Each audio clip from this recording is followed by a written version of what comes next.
Electrical and electronic equipment has become an essential part of our everyday life. They have raised our living standards, enhanced our connectivity, and facilitated our lives in many different ways. However, the way in which we produce, consume, and dispose of e-waste is unsustainable. E-waste includes all used electronic equipment that is either broken or obsolete. In general, e-waste is divided into 6 different categories, ranging from home appliances, such as refrigerators and washing machines, to laptops, televisions, smartphones, lamps, and other small equipment that we use on a daily basis. As technology improves, new and better electronic products come into the market every year. When consumers buy new devices, they often forget their old ones without carefully disposing of them. Consequently, these old products eventually end up in landfills or incinerated. This is very dangerous for the environment and human health. If not properly collected, disposed or treated, the electronic equipment that we normally use every day can turn into an hazardous type of waste. This is because e-waste contains several hazardous substances, such as heavy metals like mercury, flame retardants, and fluorocarbons, that can leach into the soil and water, or released into air, due to open waste burning practices. Considering that the majority of e-waste collection and recycling is not documented, approximately 50 tons of mercury are released into the environment and impact the health of the exposed workers every year.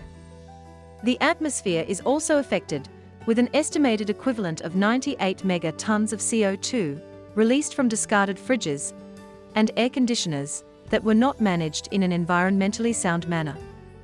If we look at the increasing levels of the last year's and future estimations, electronic waste poses a significant risk to the environment and to human health. In high-income countries, a waste recycling infrastructure is usually in place.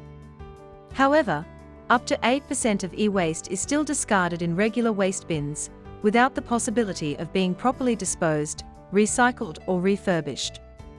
Meanwhile, approximately 7 to 20% of the e-waste generated is exported, as either used electronics or waste. However, a considerable amount of electronic waste is illegally exported to low or middle-income countries. E-waste management in Africa is dominated by informal sector collectors and recyclers in most countries.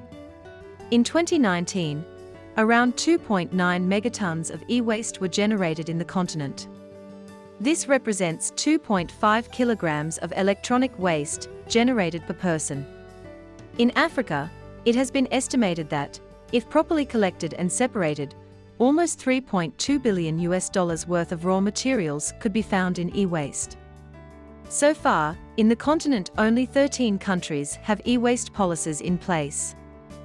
E-waste management problems in the various regions of Africa include the lack of adequate public awareness, regulations, effective collection and recycling systems, enforcement of extended producer responsibility system, and monitoring of e-waste imports. Greater efforts must be made towards implementation and enforcement of e-waste policies in order to improve collection and recycling infrastructures at national level, and preventing illegal traffic of e-waste to developing countries. The proper recycling and disposal of e-waste is important to pave the way to a sustainable future, as it can help preserve our environment and our health, but also create new business opportunities. It has been estimated that, if recycled or reused as secondary materials, the global value of e-waste raw materials generated is equal to approximately $57 billion. We, as consumers, also play a key role in raising awareness and consciousness on the issue of electronic waste. Let's work together to help curb the dangerous effects of e-waste.